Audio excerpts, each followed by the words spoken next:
You're listening to DJ โอ๊กสายปาร์ตี้เธอกับเขาก็รู้ว่าเราต้องเดินแยกทางเริ่มไกลห่างปวดร้าวในใจเหลือเกินรักที่ฉันให้ไปหมดทั้งใจให้เธอทั้งดวงน้ำตาร่วงเมื่อเธอเปลี่ยนใจไปรักเขาอยากให้เราจบกันด้วยดีไม่ต้องมีอะไรหมางใจกันหากว่าเธอจะไปจากฉัน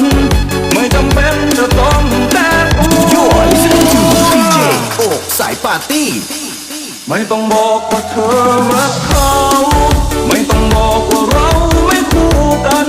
ไม่ต้องมาพูดจาแบบนั้นคำว่าฉั